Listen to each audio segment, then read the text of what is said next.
They said their final goodbyes as Charlotte donned her warm winter coat and Mark pulled on his cozy hooded cape. "You need to do your lipstick before we go," she advised her son. "Do I?" Mark asked. "We're only going home," he said. "When you're wearing lipstick you need to keep topping it up," his mother told him. "And we're going outside so you need to make sure you look nice," she added.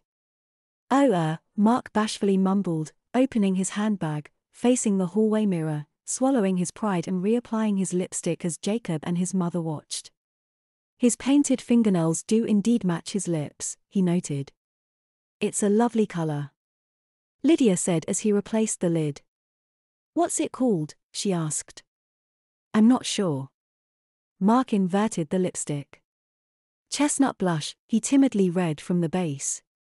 "You'd suit that shade," Lydia said to Jacob, who gulped and probably blushed beneath his thick layer of foundation. "Be careful in those heels, Mark," Lydia advised as Charlotte opened the door. "I will," Mark replied as they stepped outside. "Brr, it's freezing out here," Jacob said from the doorway, standing with his legs together and huddling his bare arms. "Well, get yourself in and shut that door before all the heat escapes." Charlotte smiled. Lydia gave them a final wave and shut the door. Mark and his mother trudged down the garden path. The thin layer of snow crunched beneath their feet. "Didn't Jacob and Alfie look lovely in their matching party dresses?" Charlotte said to her son as they strolled through the darkness. "Alfie looked okay, but Jacob was dressed like a 6-year-old. Mark glumly replied. "I'm glad you didn't get me anything like that," he added. "Party dresses are nice for boys of all ages," his mother said. "Back in the day we'd have never put a young woman in anything like that, but it's different for boys." Jacob looked lovely, especially with his hair in curls and those fancy knee socks. Jacob clearly didn't think so. Mark stated. "I think he did," Mark's mother replied.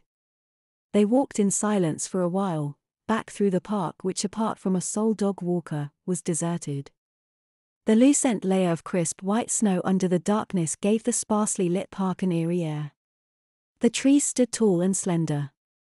Their naked branches reached up to the sky, silhouetted against a thick layer of charcoal gray cloud. "It's chilly," his mother said.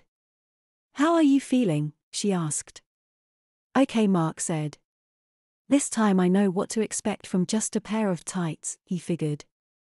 "My dress is nice and warm though, especially with this cape." "Velvet is warm," his mother smiled. "That's why I bought it," she said. "And you'll soon acclimatize to just wearing tights." "Yeah," Mark glumly agreed. He watched his feet as they strolled, encased in his new sturdy suede boots, perched high on a pair of chunky 3-inch heels. He recalled how awkward high heels felt when he first wore them in the summer. It's been a good 6 months since then, and he's both surprised and relieved at how easily he's taken to wearing them again. The sparkly snowflakes that decorate his skirt twinkle and glisten with each forward step, and the heavy velvet swishes and sways against the backs of his legs. His sturdy boots crunch into the frosty ground, and whilst he can feel the wintry air through his knitted tights, his legs don't feel as chilly as they had earlier in the day.